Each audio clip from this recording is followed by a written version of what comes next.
الحمد لله رب العالمين وسبحان الله العظيم ولا حول ولا قوة إلا بالله العلي العظيم نحمده ونستعينه ونتوكل عليه ونعوذ بالله من شرور أنفسنا وسيئات أعمالنا من يهده الله فهو المهتدي ومن يضلل فلن تجد له وليا مرشدا اللهم صل على محمد وعلى آل محمد كما صليت على إبراهيم وعلى آل إبراهيم إنك حميد مجيد اللهم بارك على محمد وعلى آل محمد كما باركت على إبراهيم وعلى آل إبراهيم إنك حميد مجيد أما بعد فإن خير الكلام كلام الله وخير السنن سنن محمد صلى الله عليه وسلم وشر الأمور محدثاتها وكل محدثة بدعة وكل بدعة ضلالة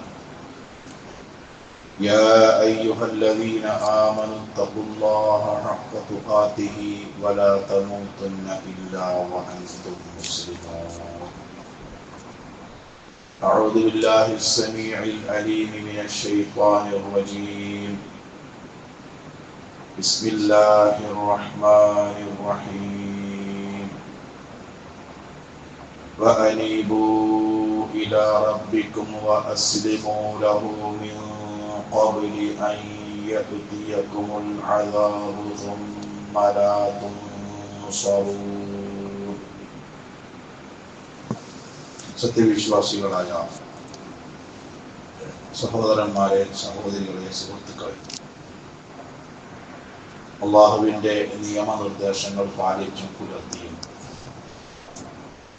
അവനിൽ തഖ്വയുള്ളവരായി ജീവിക്കണമെന്ന് ഒറ്റവാക്കിൽ എല്ലാവരെയും ഉണർത്തുന്നു, ഉപദേശിക്കുന്നു, വസിയത്ത് ചെയ്യുന്നു. അള്ളാഹു അതിന് നമ്മെ സഹായിക്കുന്നതാണ്. പരിശുദ്ധമായ റമദാൻ മാസത്തിലൂടെ നമ്മുടെ പ്രയാണം ഒരു ദിവസം പിന്നിട്ടിരിക്കുകയാണ്. ദിവസങ്ങളുടെ നേതാവെന്നറിയപ്പെടുന്ന, സൂര്യൻ ഉദിക്കുന്ന ദിവസങ്ങളിൽ ഏറ്റവും ശ്രേഷ്ഠമായത് എന്നറിയപ്പെടുന്ന വെള്ളിയാഴ്ചയും റമദാനും ഒക്കെ ഒരുമിച്ച് വന്നിരിക്കുകയാണ്. റമദാൻ മാസത്തെ സംബന്ധിച്ച് വ്യത്യസ്തങ്ങളായ ചില പേരുകൾ നബി സല്ലല്ലാഹു അലൈഹി വസല്ലം പറഞ്ഞിട്ടുണ്ട്. ആ പേരുകൾ ഓരോന്നും ഈ മാസത്തിന്റെ ഗുണങ്ങൾ എന്നതിലുപരി ആ മാസത്തിൽ നമ്മൾ ഉപയോഗപ്പെടുത്തേണ്ട, നേടേണ്ട കാര്യങ്ങൾ കൂടിയാണ്. ഷഹ്റു തൗബ എന്ന് പറഞ്ഞിട്ടുണ്ട്, പശ്ചാത്താപത്തിന്റെ മാസമാണ്. ഷഹ്റു സ്വബ്ർ, ക്ഷമയുടെ മാസമാണ് എന്ന് പറഞ്ഞിട്ടുണ്ട്. ഷഹ്റുൽ മുവാസാത്ത്, പരസ്പരം വ്യക്തികളും സംഘടനകളും പ്രദേശങ്ങളും കുടുംബങ്ങളുമൊക്കെ സഹായം നൽകേണ്ട മാസമാണ്, അല്ലെങ്കിൽ അത് പ്രതീക്ഷിക്കുന്ന മാസമാണ് എന്ന് വിശദീകരിച്ചിട്ടുണ്ട്. സർവോപരി ഷഹ്റുൽ ഖുർആൻ, ഖുർആനിന്റെ മാസമാണ് എന്ന് വിശദീകരിച്ചിട്ടുണ്ട്.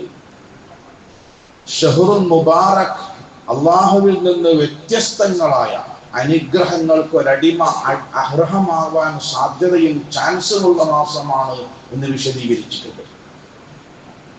അതുകൊണ്ട് തന്നെ ഈ ദിവസത്തിന്റെ രാപ്പകലുകളിൽ ഈ പേര് അന്വർത്ഥമാക്കുന്ന വിധം ഈ ഗുണങ്ങളെല്ലാം നമ്മൾ നേടിയെടുക്കാൻ വേണ്ടി പരിശ്രമിക്കേണ്ടതുണ്ട്.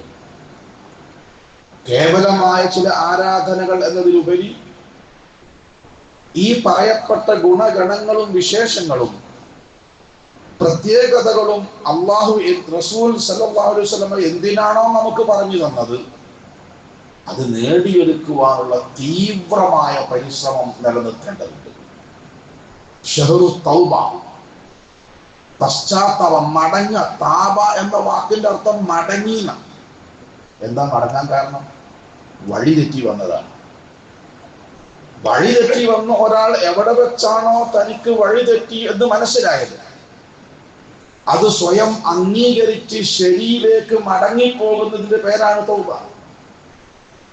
അല്ലാതെ പണ്ട് നമ്മുടെ ചില പള്ളികളിൽ മുകൾ നിരയിൽ നിന്ന് കീഴ്പോട്ടൊരു കയറ് താഴ്ത്തിയിടുകയും റമദാൻ 27-ന് ആ മഹല്ലിലെ വിശ്വാസികളെല്ലാം ആ കയറിൽ പിടിക്കുകയും കയറിന്റെ അസ്തം ഉസ്താദ് കയ്യിൽ പിടിച്ച് അയാൾ പറയുന്നതെന്തോ ഏറ്റു പറഞ്ഞ് അങ്ങനെ നിർവഹിക്കപ്പെടേണ്ട ഒന്നാണ് തൗബ എന്ന തെറ്റിദ്ധാരണ ഉണ്ടായി നമ്മുടെ നാട്ടിൽ.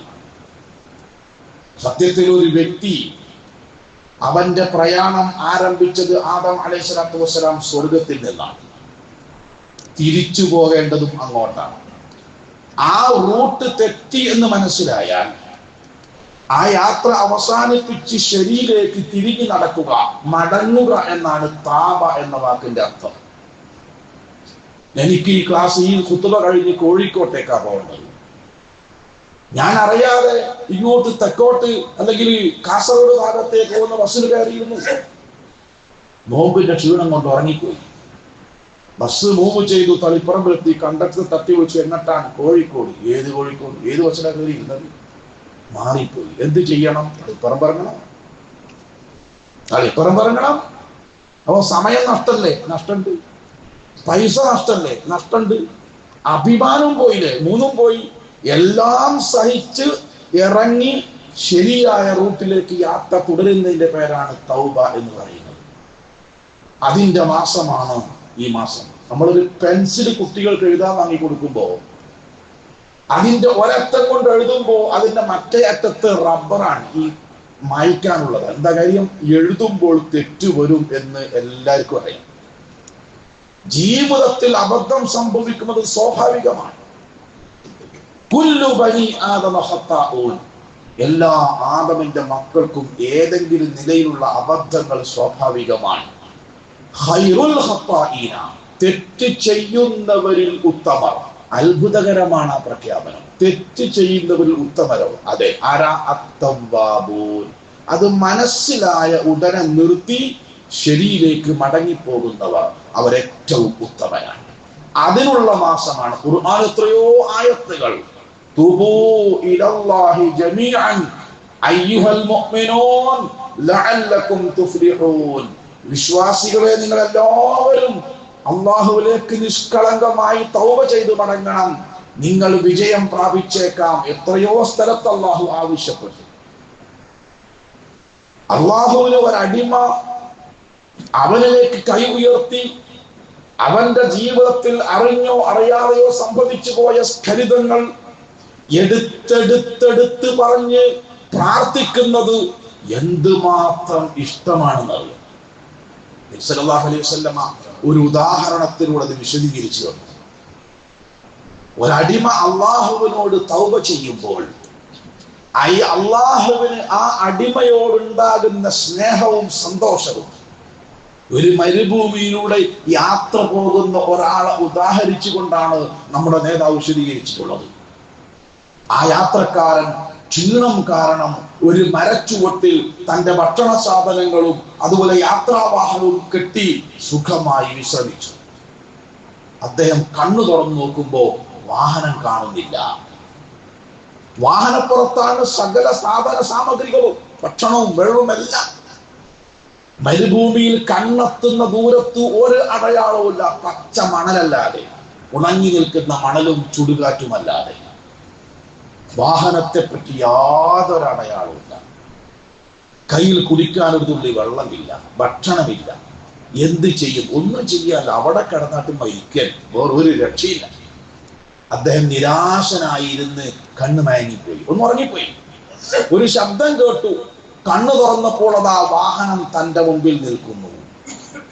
താൻ നഷ്ടപ്പെട്ടു എന്ന് കരുതിയ, തന്റെ ജീവൻ പോലും നഷ്ടപ്പെടുമെന്ന് വിശ്വസിച്ച ആ മനുഷ്യനിൽ ആ വാഹനത്തെ കണ്ടപ്പോൾ ഉണ്ടായ പ്രതീക്ഷയും സന്തോഷവും എത്രയാണ്! ആ സന്തോഷാധിക്യത്താൽ അയാൾ അള്ളാഹുവിനോട് പറഞ്ഞു അത്രേ, അള്ളാഹുവേ, നീ എന്റെ അടിമയും ഞാൻ നിന്റെ റബ്ബുമാണ് എന്ന്. തെറ്റിപ്പോയതാണ്. സന്തോഷം കൊണ്ട് തെറ്റിപ്പോയതാണ്. നേരെ തിരിച്ചാ പറയേണ്ടത്, ഞാൻ നിന്റെ അടിമയും നീ എന്റെ റബ്ബുമാണ് എന്ന് പറയേണ്ട സ്ഥാനത്ത് സന്തോഷാധിക്യത്താൽ ഇയാൾ പറഞ്ഞു പോയി, അല്ലാഹുവേ നീ എന്റെ അടിമയും ഞാൻ നിന്റെ റബ്ബുമാണ് എന്ന്.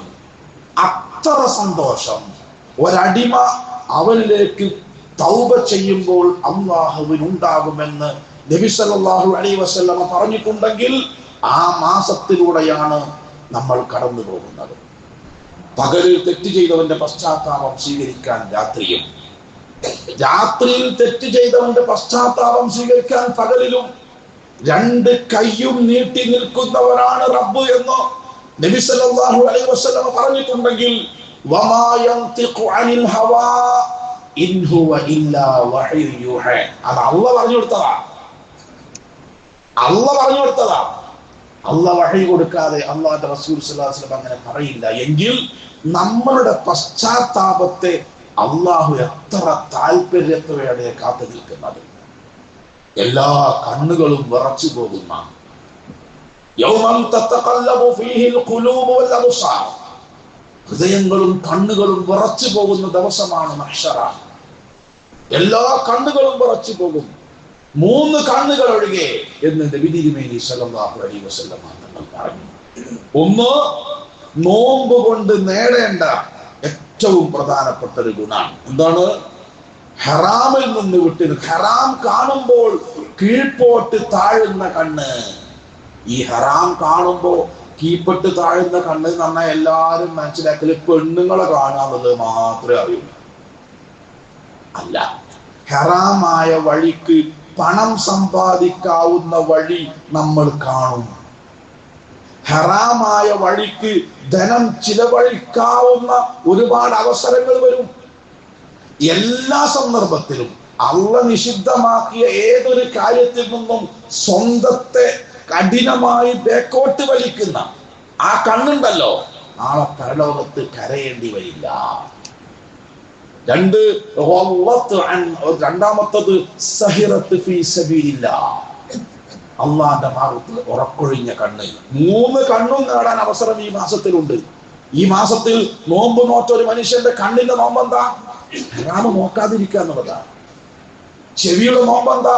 ഹറാം കേൾക്കാതിരിക്കുക എന്നതാണ്. നാവിന്റെ നോമ്പെന്താ? ഹറാം സംസാരിക്കാതിരിക്കുക എന്നതാണ്. മനസ്സിന്റെ നോമ്പെന്താ? നോമ്പിന് ഇഷ്ടമില്ലാത്ത ഒരു വിചാരം, നോമ്പിനെ പറ്റി ഒരു മോശമായ വിചാരം പോലും നമ്മുടെ മനസ്സിൽ ഉണ്ടാവാതിരിക്കുക എന്നതാണ്. കൈകാലുടെ നോമ്പെന്താ? അതുകൊണ്ട് നിഷിദ്ധങ്ങൾ പ്രവർത്തിക്കാതിരിക്കുക എന്നതാണ്. വയറിന്റെ നോമ്പെന്താ? ഭക്ഷണ സാധനം ഉള്ളിലേക്ക് പ്രവേശിക്കാതിരിക്കുക എന്നതാണ്. നമുക്ക് വയറിന് മാത്രമേ നോമ്പുണ്ടാവുള്ളൂ, വേറെ ഒരവയവത്തിനും ഉണ്ടാവില്ല. എങ്കിൽ ആ രൂപത്തിൽ ഹറാമിൽ നിന്ന് വിട്ടു നിൽക്കുന്നവൻ നാളെ കരയേണ്ടി വരില്ല. രണ്ടാമത്തെ കണ്ണതാണ്. മൂന്നാമത്തതോ, അള്ളാനെ ഭയപ്പെട്ട് അവനവന്റെ ജീവിതത്തിൽ സംഭവിച്ചു പോയ തെറ്റുകളെ പറ്റി ആലോചിച്ച് ഒരീച്ചയുടെ തലയോളമെങ്കിലും കരഞ്ഞ കണ്ണ്. അധികം വേണ്ട. കണ്ണുനീരിന്റെ വില എന്താണെന്നറിയോ? ഒരു തുള്ളി കണ്ണുനീരിന്റെ വില എന്താ അറിയോ? വഖൂദുഹന്നാസു വൽ ഹിജാറ, കല്ലുകളും മനുഷ്യനെയും കത്തിക്കപ്പെടുന്ന നരകത്തിന്റെ, ഏറ്റവും ഭയാനകമായ നരകത്തിന്റെ തീയിനെ കെടുത്തിക്കളയാൻ കഴിവുണ്ട് സഹോദര. എന്റെയും നിന്റെയും കണ്ണുനീരിന് അത് ദുനിയാവെന്ന് വെക്കണം. മരിക്കുന്ന സമയം മുതൽ പിന്നെ സമുദ്രത്തോളം കരഞ്ഞിട്ട് യാതൊരു കാര്യം ഉണ്ടാവില്ല. ഫിർഔൻ കരഞ്ഞിട്ടില്ലേ? ഫിർഔൻ കരഞ്ഞിട്ടില്ലേ? അല്ലാഹു വകവച്ചോ? ഇല്ല. എപ്പോ കരയണം? ഇപ്പൊ കരയണം. എത്ര കരയണം? ഒരു ഈച്ചയുടെ തലയോളമെങ്കിലും. നമ്മളൊക്കെ എന്തൊക്കെ തോന്നിയാസം ചെയ്തിട്ട് സഹോദരന്മാരെ. ഇത് പരസ്യമായി അല്ലാഹു പരലോകത്ത് വിചാരണ ചെയ്താൽ നിങ്ങൾ ഈ അഭിമാനത്തിന്റെ അവസ്ഥ എന്താണ്? നാട്ടുകാരെയും വീട്ടുകാരെയും കുടുംബക്കാരെയും മുമ്പൊന്ന് നമ്മൾ ചാറ്റ് ചെയ്തതും സംസാരിച്ചതും എല്ലാം കണ്ട് പടച്ചോനെ എടുത്ത് പുറത്തിട്ടാൽ എന്താ അവസ്ഥ? പടച്ചോനെ പരലോകത്ത് നിന്നെ അപമാനിക്കരുത് എന്ന് പ്രാർത്ഥിച്ചത് ഖലീലുല്ലാഹി ഇബ്രാഹിം അലൈഹിസ്സലാത്തു വസ്സലാമിയാണ്. എന്താ അപമാനം? തുണിയും കുപ്പായും എടുക്കാടുക്കലാണ്. എല്ലാവരും അങ്ങനെ തന്നെയല്ലേ? എല്ലാവരും അങ്ങനെ തന്നെയല്ലേ? അവിടുത്തെ അപമാനം എന്താ?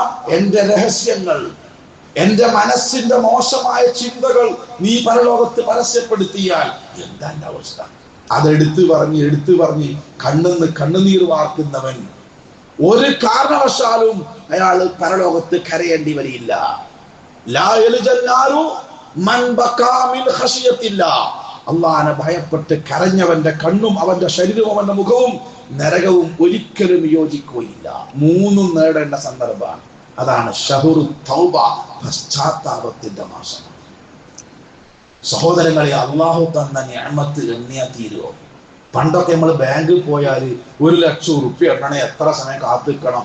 അങ്ങനെ തുപ്പലൊഴി നാവുമ്പോൾ നനച്ച് അങ്ങോട്ട് എണ്ണി ഇങ്ങോട്ട് എണിപ്പണോ ഒരു കഴിയും. നമുക്ക് തന്നെ സംശയം, 1,00,000 ഉണ്ടോ? ഉണ്ട്, റെഡിയാണ്. ഇതിനേക്കാൾ സ്പീഡുള്ള മെഷീനുകൾ ഒരു പക്ഷെ ഭാവിയിൽ വന്നേക്കാം. ആ മെഷീൻ വെച്ച് നിങ്ങൾ എണ്ണിയാറും അള്ളാന്റെ നിഅമത്ത് എണ്ണി കണക്കാക്കാൻ കഴിയൂല സഹോദരന്മാരെ. ഇത്ര നിഅമത്ത് തന്ന റബ്ബ് എല്ലാ ദിവസവും രാത്രി 2/3 ഭാഗം കഴിഞ്ഞ് നമ്മുടെ വാതിൽ മുട്ടുന്ന സഹോദര പടച്ച റബ്ബ് കിടന്നുറങ്ങുന്ന വിശ്വാസികളോട് 2 ചോദ്യം. ഒന്ന്, ഞാൻ നിങ്ങൾക്ക് തരുന്ന അനുഗ്രഹത്തിൽ ഇനി എന്തെങ്കിലും അധികമായി വേണ്ടതുണ്ടോ? എന്താ ആവശ്യമുണ്ടേ ചോദിച്ചോളിന്ന. എന്നതിന്റെ പുറമെയാണല്ലോ ചോദിക്കല്. എണ്ണിയാൽ ഒടുങ്ങാത്ത നിഅമത്ത് തന്ന റബ്ബ് നമ്മളെ വീട്ടിൽ വന്ന് ചോദിക്കുക, ഇനി വല്ലതും പോരായിക ഉണ്ടോ? ഒന്നാമത്തെ ചോദ്യം. രണ്ടാമത്തെ എന്താ? ഹൽ മിൻ മുസ്തഗ്ഫിരിൻ. സഹോദര, അത് അങ്ങോട്ട് പോയി ചോദിക്കേണ്ടതല്ലേ? തോന്നിയാസം ഇത് കിടന്നുറങ്ങാ ചകായി. അള്ള ഇങ്ങോട്ട് വരിക, ഇങ്ങോട്ട് ചോദിക്കുക, ഞാൻ പുറത്തു തരണോ? ഹൽ മിൻ മുസ്തഗ്ഫിരിൻ. അള്ളാന്റെ താല്പര്യത്തിന് ഈ അടിമ ഒന്ന് പ്രാർത്ഥിച്ചിരുന്നെങ്കിൽ, ഒന്ന് മടങ്ങിയിരുന്നെങ്കിൽ അവന് പുറത്തു കൊടുക്കാമായിരുന്നു എന്ന റബ്ബിന്റെ ആഗ്രഹം എത്ര വലുതാണെന്ന് ആലോചിച്ച് നോക്കുന്നു. ഉമറുൽ ഫാറൂഖ് റളിയല്ലാഹു അൻഹു കുത്തേറ്റ് കിടക്കുകയാണ്. കുത്തേറ്റ് കിടന്ന് ഇബ്നു ഉമർ അള്ളാഹുവിന്റെ മടിയിൽ തല വെച്ചാ കിടക്കുന്നത്. ഉമർ അള്ളാഹു പറഞ്ഞു, മോനെ, നിന്റെ തല എടുത്ത് നിലത്ത് വെക്ക്, പച്ച മണ്ണിൽ വെക്ക്. എന്തിനാ ഉപ്പ? അതോ ഞാനിങ്ങനെ പൊടിമണ്ണ് പറ്റി കിടക്കുന്നത് കണ്ടിട്ടെങ്കിലും റബ്ബിനിക്ക് പുറത്തു തരട്ടെ. എന്റെ തലയും എന്റെ ശരീരവും പച്ച മണ്ണിൽ കിടക്കുന്നത് കണ്ടിട്ടെങ്കിലും ഉമറിനോട് അള്ളാഹുവിന് കാരുണ്യം തോന്നിയേക്കാം. ആലോചിക്കുന്നത് ആരായി കിടക്കണമെന്ന് അറിയോ? ഉമറും ഫിൽ ജന്ന, അബൂബക്കറും ഫിൽ ജന്ന, ഉമറും ഫിൽ ജന്ന, ഉസ്മാനും ഫിൽ ജന്ന, അലിയും ഫിൽ ജന്ന, തൽഹത്തും ഫിൽ ജന്ന എന്ന് ഒറ്റ ശ്വാസത്തിൽ അള്ളാഹുവിന്റെ വഹയിന്റെ അടിസ്ഥാനത്തിൽ സ്വർഗം ദുനിയാവിൽ വെച്ച് കൊടുക്കപ്പെട്ട മനുഷ്യനായി കിടക്കുന്നത്. നമുക്ക് ഒരു ബേജാറുമില്ല, ഒരു ബേജാറില്ല. ഒരു ദിവസം കഴിഞ്ഞില്ലേ? എത്ര പെട്ടെന്നാ പോയത്. എന്നിട്ട് ഇന്നലെ ഒന്ന് കണ്ണ് നനഞ്ഞ് ഹൃദയം പടച്ച് ഒന്ന് ഗദ്ഗതപ്പെട്ട് പ്രാർത്ഥിക്കാൻ സാധിച്ചോ? എനിക്ക് നിങ്ങൾക്കും പരിശോധിക്കണം. പ്രാർത്ഥിച്ചേ പറ്റൂ. തൗബ ചെയ്യണം. തൗബ എന്ന പശ്ചാത്താപം. താപം നല്ല ചൂടുള്ള വെള്ളം തൊള്ളയേക്കാൾ കണ്ണിന് വെള്ളം വരും. അതാ തൗബന്റെ അടയാളം. ആ കണ്ണുനീരിന്റെ വിലയാ ഞാൻ പറഞ്ഞത്. സമുദ്രത്തോളം കരഞ്ഞിട്ടും കാര്യമില്ല. ദുനിയാവെന്നാണെങ്കിൽ നരകത്തെ അത് കെടുത്തിക്കളയും. അതുകൊണ്ട് ഷഹ്റു തൗബ, പശ്ചാത്താപത്തിന്റെ മാസമായ ഈ മാസം അള്ളാഹുവിലേക്ക് ഒറ്റക്കിരുന്ന് ഓർമ്മയുള്ള എല്ലാ തെറ്റുകളും എടുത്തെടുത്ത് പറഞ്ഞ് ക്ലിയർ ആക്കണം. അവർക്ക് അള്ളാഹ് വെച്ച ഓഫറും കൂടി കേൾക്കണം. തൗബ ചെയ്യുന്നവർക്ക് അല്ലാഹു സുബ്ഹാനഹു വ തആല വെച്ച ഓഫർ എന്താണെന്നറിയോ? സൂറത്തുൽ ഫുർഖാൻ 25-ാം അധ്യായം. വീട്ടിൽ പോയി പരിശോധിച്ചു. ഖുർആൻ ഇറങ്ങിയ മാസം. ഇബാദുർ റഹ്മാൻ, അള്ളാഹുവിന് ഏറ്റവും ഇഷ്ടപ്പെട്ട പരമകാരുണികന്റെ അടിമകൾ, അവരുടെ അടയാളങ്ങൾ ഇങ്ങനെ എണ്ണി പറയാൻ. അല്ലാഹു പറയാ, എന്താ പറയാ? പശ്ചാത്തപിച്ചവരൊഴികെ ഇല്ലല്ലദീന താബൂ, പശ്ചാത്തലിച്ചവരൊഴികെ. ആ പശ്ചാത്തലിച്ച് പിന്നീടുള്ള ജീവിതം നന്നാക്കി, ഇവിടുന്ന് അങ്ങോട്ടുള്ളത് നന്നാക്കി, കഴിഞ്ഞത് പോയി, അത് മുഴുവൻ പറഞ്ഞു അള്ളാഹിനോട്. എങ്കിൽ അള്ളാഹു ഈ അടിമയോട് എങ്ങനെയാ പെരുമാറുന്നറിയോ? ഫഉലൈക യുബദ്ദിലുല്ലാഹു സയ്യിആതിഹിം ഹസനാത്ത്. എനിക്കത് എങ്ങനെ വിശദീകരിക്കേണ്ടത് എനിക്കറിയില്ല. ഒരു മനുഷ്യനും വിശദീകരിക്കാൻ കഴിയില്ല. എന്താണെന്നറിയോ? ഇവൻ ചെയ്ത സകല തോന്നിവാസങ്ങളും, സകല ധിക്കാരങ്ങളും, സകല പാപങ്ങളും അള്ളാഹു നന്മയാക്കി പരിവർത്തിപ്പിക്കും എന്ന് പറഞ്ഞാൽ ആ റബ്ബിന്റെ കാരുണ്യത്തിന്റെ അളക്കാൻ എന്ത് മാപിനിയാ സഹോദരന്മാരെ നമ്മുടെ ജീവിത കയ്യിലുള്ളത്. തെറ്റ് പൊറത്തു കൊടുക്കുന്നല്ല പറഞ്ഞത്. ആ തെറ്റ് മായിച്ച് ആ തെറ്റിന്റെ സ്ഥാനത്ത് നന്മ എഴുതി ചേർക്കും എന്ന് പറഞ്ഞ റബ്ബിന്റെ കാരുണ്യത്തിൽ പ്രവേശിക്കാൻ ഈ മാസത്തിൽ നമ്മൾക്ക് സാധിച്ചില്ലെങ്കിൽ യാ അയ്യുഹൽ ഇൻസാൻ മാ ഗർറക ബിറബ്ബിക്കൽ കരീം എന്ന മൂർത്തമായ ചോദ്യത്തിന്റെ മുമ്പിൽ നമ്മൾക്ക് മിടിച്ചു നിൽക്കേണ്ടി വരും. ഒരു സംശയമില്ല. ശഹ്റു തൗബ, പശ്ചാത്താപത്തിന്റെ മാസമാണ്. അതിനെന്താ വേണ്ടതെന്ന് അറിയോ? ആദ്യം എൻ്റെ പാപം ഞാൻ അംഗീകരിക്കണം, തിരിച്ചറിയണം. നമ്മളെ കണക്കിന് നമ്മളെക്കാൾ നല്ലൊരു മനുഷ്യൻ ദുനിയാവില്ല. നിന്റെ കുടുംബത്തെക്കാൾ നല്ലൊരു കുടുംബമില്ല. എന്നാൽ ആദം അലൈഹിസ്സലാത്തു വസ്സലാം തിരിച്ചറിഞ്ഞു. റബ്ബനാ വലംനാ അൻഫുസനാ, പറ്റിപ്പോയി പടച്ചോനെ, ആരും കുറ്റം പറഞ്ഞിട്ട് കാര്യമില്ല, പെട്ടുപോയി. ഇനി എൻ്റെ അടുത്തേക്ക് വരില്ലാതെ യാതൊരു രക്ഷയില്ല. നോക്കിക്കൾ, ആ തിരിച്ചറിവുണ്ടാവണം. അതാണ് ആദ്യം ഉണ്ടാവേണ്ടത്. യൂനുസ് നബി അലൈഹിസ്സലാത്തു വസ്സലാം അദ്ദേഹത്തിന്റെ തൗബ, പശ്ചാത്താപം അള്ളാഹു വിശദീകരിച്ചു. നിങ്ങൾക്കറിയ ചരിത്രം. പ്രബോധനത്തിൽ നിയോഗിക്കപ്പെട്ട അദ്ദേഹം അള്ളാഹുവിന്റെ അനുവാദമില്ലാതെ ആ നാട്ടിൽ നിന്ന് ഹിജ്റ പോയി. ഒരു പ്രവാചകന് അദ്ദേഹം നിയോഗിക്കപ്പെട്ട നാട്ടിൽ നിന്ന് ഹിജ്റ പോകണമെങ്കിൽ അള്ളാഹുവിന്റെ പ്രത്യേകമായ അനുവാദം വേണം. എത്ര ശ്രമിച്ചിട്ടും ജനങ്ങൾ ഈ സത്യസന്ദേശം സ്വീകരിക്കാത്തത് മനം നൊന്ത് യൂനുസ് നബി അലൈഹിസ്സലാത്തു വസ്സലാം നാടുവിട്ട ചരിത്രം ഈ സദസ്സിന് അറിയാം. അവസാനം എത്തിപ്പെട്ടത് എവിടെയാ? മത്സ്യത്തിന്റെ വയറ്റിലാണ്. അവിടെ വെച്ച് നടത്തിയ പ്രാർത്ഥന എന്താ? ലാ ഇലാഹ ഇല്ലാ അൻത സുബ്ഹാനക ഇന്നി കുൻതു മിനൽ ളാലിമീൻ. ഞാൻ അക്രമിയാണ് പടച്ചോനെ, ഒരു ന്യായീകരണം എനിക്ക് പറയാനില്ല, ഒരു ന്യായീകരണമില്ല. ആ തിരിച്ചറിവിൽ നിന്നാണ് നിഷ്കളങ്കമായ പശ്ചാത്താപം ഉണ്ടാകുന്നത്. നബി സല്ലല്ലാഹു അലൈഹി വസല്ലം ചോദിച്ചു, പ്രവാചകരെ, പരലോകത്ത് രക്ഷപ്പെടാൻ എന്താ മാർഗം? മൻ നജാതൂന, രക്ഷാമാർഗം എന്താ? 3 കാര്യം പറഞ്ഞു. ഒന്ന്, അംസിക് അലൈക ലിസാനക്, നീ നിന്റെ നാവിനെ സൂക്ഷിക്കണം. ഒരുപാട് അർത്ഥം അത് മറ്റൊരിക്കലും വിശദീകരിക്കാം. 2, വൽ യസഅക ബൈതക്, നിന്റെ വീട് നിനക്ക് വിശാലതയുള്ളതായിട്ട് അനുഭവപ്പെടണം. എന്താണ് ലോകത്തെ കുടുംബത്തിന്റെ മുഴുവൻ സൈക്കോളജിയും ഉൾക്കൊണ്ട് ഒറ്റ പദ, നിന്റെ വീട് നിനക്ക് വിശാലതയുള്ളതായിട്ട് അനുഭവപ്പെടണം. നമുക്ക് നമ്മളെ വീട് ഏറ്റവും ഇടുക്കം, വീട്ടിൽ നിന്ന് പുറത്തിറങ്ങിയാലോ സമാധാനായി. മൂന്നാമത്തെ എന്താ അറിയോ? വബ്കി അലാ ഖതീഅതിക്, നീ ചെയ്ത പാപം ഓർത്ത് നീ കരയണം. നിന്നിൽ സംഭവിച്ച തെറ്റുകൾ ഓർത്ത് നീ കരയണം. നിന്റെ ഭാവിയിൽ തുറിച്ചു നോക്കുന്ന കാര്യങ്ങളാണത്. നിന്റെ സ്വർഗപ്രവേശത്തിന് തടസ്സമുണ്ടാക്കുന്ന സംഗതിയാണത്. അത് ദുനിയാവിൽ നിന്ന് നീ പശ്ചാത്തലിച്ച് മടങ്ങണം. അബൂ നവാസ് എന്നൊരു മനുഷ്യന്റെ കഥ പറയാറുണ്ട്. ഹാറൂൺ റഷീദിന്റെ കാലഘട്ടത്തിൽ ജീവിച്ച ആളാണ്. മുഴുക്കുടിയനായിരുന്നു. മുഴുക്കുടിയനും ചെമ്മാടിയും തോതിവാസിയുമായിരുന്ന അബൂ നവാസ് കഅബാലയം കള്ളുകുടിയന്മാർക്ക് തുറന്നു കൊടുക്കണമെന്നും എന്ന് രാജാവിന് കത്തെഴുതിയാണ്. കഅബയെ കള്ളുകുടിയന്മാർക്ക് തുറന്നു കൊടുക്കണം. അത്ര വൃത്തിയട്ട മനുഷ്യൻ. അദ്ദേഹം മരിച്ചു. ഇമാം ഷാഫിഈ റഹിമഹുള്ളാഹ് ജീവിച്ചിരിക്കുന്ന കാലഘട്ടം. മയ്യത്ത് നിസ്കാരത്തിന് നേതൃത്വം കൊടുക്കാൻ ഇമാം ഷാഫിഈ റഹിമഹുള്ളാഹ് വിസമ്മതിച്ചു. കാരണം അങ്ങനെ വൃത്തിയട്ട ജീവൻ നയിച്ച ആളാണ്. അവസാനം മയ്യത്ത് കുളിപ്പിക്കുന്ന ആളെ അദ്ദേഹത്തിന്റെ കീശയിൽ നിന്ന് ഒരു കഷ്ണം കടലാസ് കിട്ടി.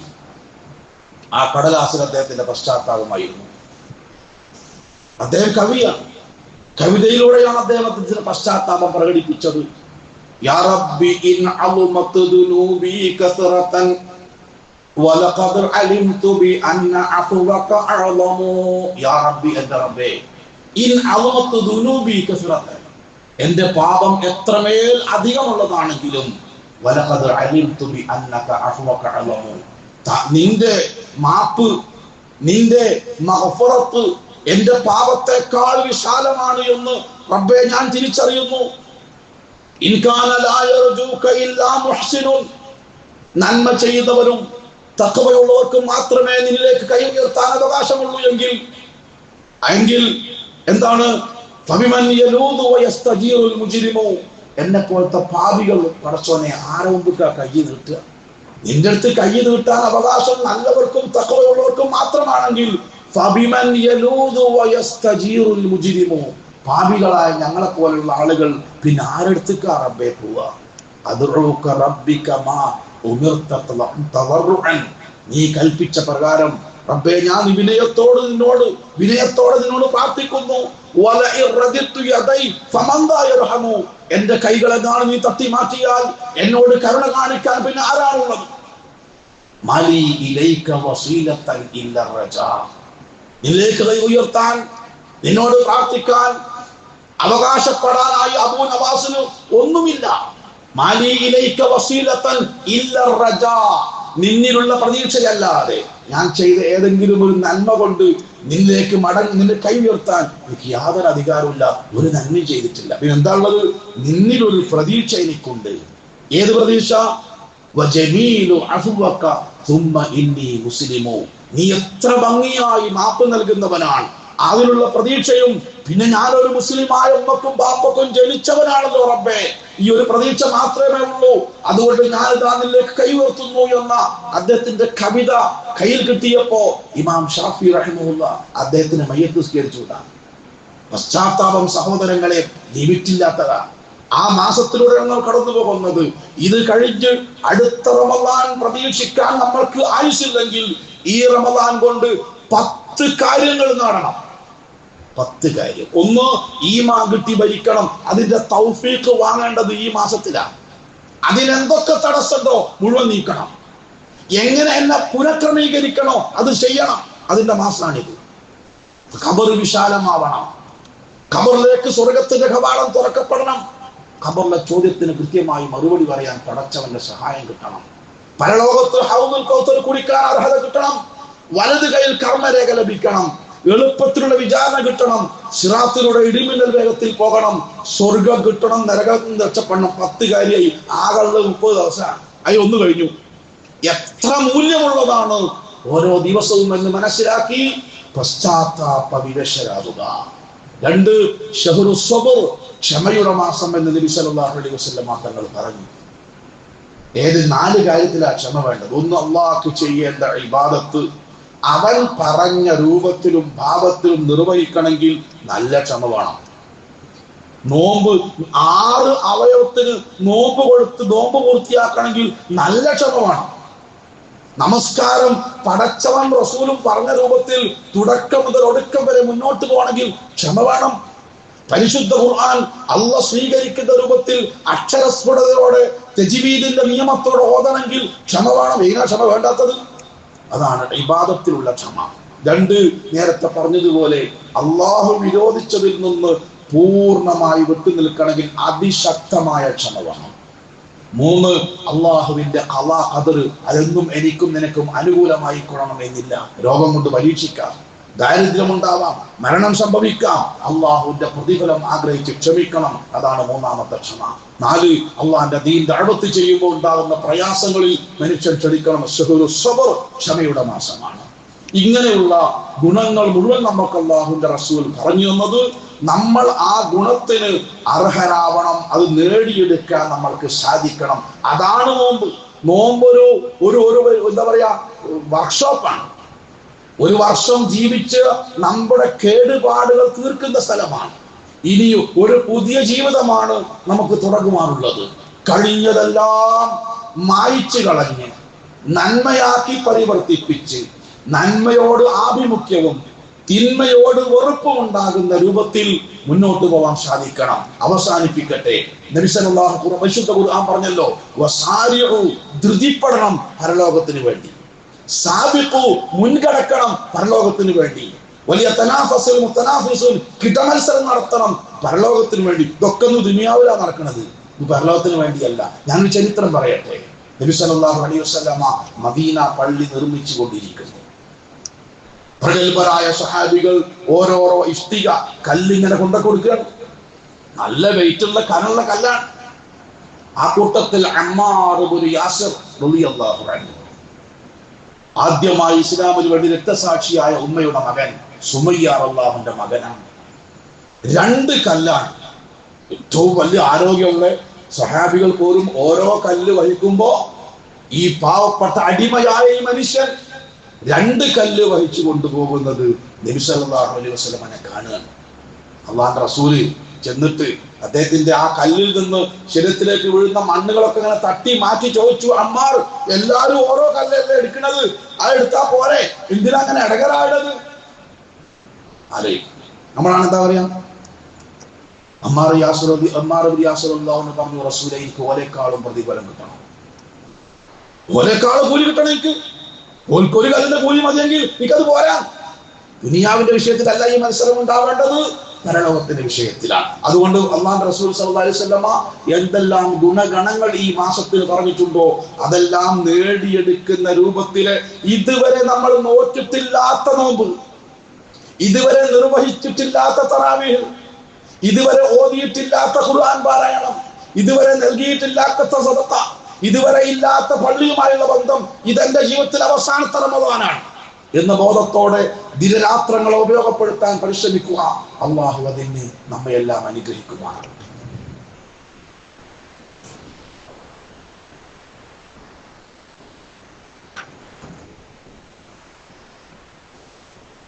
അൽഹംദുലില്ലാഹ് വസ്സലാത്തു വസ്സലാമു അലാ റസൂലില്ലാഹ് വഅലാ ആലിഹി അൽഫായിസീന ബിഹില്ലാഹ്. ഇത്തഖുല്ലാഹ ഇബാദല്ലാഹ്. അള്ളാഹുവിനെ തഖ്വ ചെയ്തുകൊണ്ട് ജീവിക്കണമെന്ന് ഒരിക്കൽ കൂടെ ഉണർത്തുകയാണ്. മൂന്നാമതായി ഈ മാസത്തിന് നബി സല്ലല്ലാഹു അലൈഹി വസല്ലമ പറഞ്ഞ പേര് ഷഹറുൽ മുവാസാത്ത്, സഹായത്തിൻ്റെയും സഹകരണത്തിൻ്റെയും മാസം. വ്യക്തികളാണെങ്കിലും പ്രസ്ഥാനങ്ങളാണെങ്കിലും സംഘടനകളാണെങ്കിലും ഒക്കെ നമ്മുടെ സഹായം പ്രതീക്ഷിക്കുന്ന ഒരു മാസമാണ്, നമുക്കെല്ലാവർക്കും അറിയാം. അതുകൊണ്ട് നമ്മളെ കൊണ്ട് പറ്റുന്ന രൂപത്തിൽ സദഖ എന്ന വാക്കിനർത്ഥം സത്യമാണ്. നമ്മൾ ധർമ്മം കൊണ്ട് സദഖ കൊടുക്കുക എന്നാ പറയാം. എന്തായാലും കാരണം നമ്മുടെ ഈമാൻ ശരിയാണ്, സത്യസന്ധമാണ് എന്നതിന്റെ തെളിവ് പൈസ കൊടുക്കലാണ്. ഒരു മനുഷ്യന്റെ യഥാർത്ഥ സ്വഭാവം പുറത്തെല്ലുമ്പോഴാണ്, അയാളെ പണവുമായിട്ട് ബന്ധപ്പെടുമ്പോഴാണ്. അല്ലാതെ ചിരിക്കാനും സലാം പറയാനൊന്നും ഒരു മുടക്കൂല്ല. അതുകൊണ്ട് ഒരു മനുഷ്യന്റെ ഈമാന്റെ സത്യപ്പെടുത്തുന്ന പ്രവർത്തനം സദഖയാണ്. അതെത്ര വർദ്ധിപ്പിക്കാൻ പറ്റുമോ അത്രയും നമ്മൾ ചെയ്യണം. കാരണം അത് അള്ളാഹുവിന്റെ കോപത്തെ തണുപ്പിച്ചു കളയും. സദഖ അള്ളാഹുവിന്റെ കോപത്തെ തണുപ്പിക്കും. നബി സല്ലല്ലാഹു അലൈഹി വസല്ലം അവസാനത്തെ പത്തിലൊക്കെ അടിച്ചു വീശുന്ന കാറ്റ് പോലെ ഔദാര്യവാനായി. എന്താ റമദാനാട്ടാലും എല്ലായിടത്തും ഇവൻ വരട്ടെ, ആ കൊടുത്തത് നമുക്കുള്ളതാ. എന്റെ സമ്പത്ത് എന്ന് പറഞ്ഞാൽ ഏതാ? ഞാൻ ചെലവഴിച്ചതാണ്, ഞാൻ കയ്യിൽ കെട്ടിക്കൂട്ടി വെച്ചത്. ഞാൻ മരിച്ചാൽ ആരാ കൊണ്ടുപോവാ? അനന്തരാവകാശികൾ നമ്മളതല്ലല്ലോ. ഈ ധാരണ എപ്പോഴും നമുക്ക് മാറിയിട്ടില്ല. ഇതിന്റെ വീട് എന്നാ പറയാ. ഞാൻ മരിച്ചാലോ ഇന്റേതല്ലാതെ, ഇതിന്റെ ഭാര്യയാണ്, ഞാൻ മരിച്ചാലോ വേറൊരുത്തൻ്റെതായി. ഓൾ പോവുകയാണെങ്കിൽ എന്റെ വാച്ച് മരിച്ചാണ്ടതല്ല, എന്റേത് എന്ന് പറയുന്നത് നമ്മൾ എന്താണോ ചെലവഴിച്ചത് അതേ ഉണ്ടാവുള്ളൂ. അസ്സദഖത്തു ബുർഹാനുൻ, ഒറ്റപ്പെട്ട ഇരുട്ട് നിറഞ്ഞ ശിക്ഷയുടെ വീടായ ഖബറിൽ നമുക്ക് ആശ്വാസമായി വരുന്നത് നമ്മൾ നൽകുന്ന സദഖയാണ് സഹോദര. ലക്ഷക്കണക്കിന് ഉറുപ്പിക ഒരു കാര്യമില്ല കേട്ടോ, ഒരു കാര്യമില്ല. നിങ്ങൾ മനസ്സിലായിക്കോളൂ, ഞാൻ നിങ്ങൾ മനസ്സിലായിക്കോളി. ലക്ഷക്കണക്കിന് ഉറുപ്പിക ബാങ്കിലുണ്ട്, വലിയ വാഹനമുണ്ട്, ഇഷ്ടം പോലെ പൈസ ഉണ്ട്. അവർക്കിടയിലൂടെ നടക്കുന്ന പാവപ്പെട്ടവനെ കാണാൻ നിനക്കും എനിക്ക് കണ്ണില്ലെങ്കിൽ, ഈ മാർഗത്തിൽ ചെലവഴിക്കാൻ നമുക്ക് മനസ്സില്ലെങ്കിൽ, ആ അവസ്ഥ സമ്പത്ത് കൊണ്ടുള്ള പരീക്ഷിക്കാൻ അത് മനസ്സിലാക്കണം. ആ പരീക്ഷ വിജയിക്കാനുള്ള മാർഗം അള്ളാഹിന്റെ മാർഗത്തിൽ സ്വതക്ക ചെയ്യുക എന്നതാണ്. സ്ത്രീകൾക്കിടയിൽ പ്രവർത്തിക്കുന്ന സംഘടനയാണ് MGM. നമുക്കറിയാം, നമ്മുടെ പ്രദേശത്തും ആ സംഘടനയുണ്ട്. അവരുടെ സ്ത്രീകൾക്കിടയിലുള്ള പ്രവർത്തനത്തിന് ഇത് നമ്മളൊരു ഫണ്ട് ശേഖരിക്കുന്നു.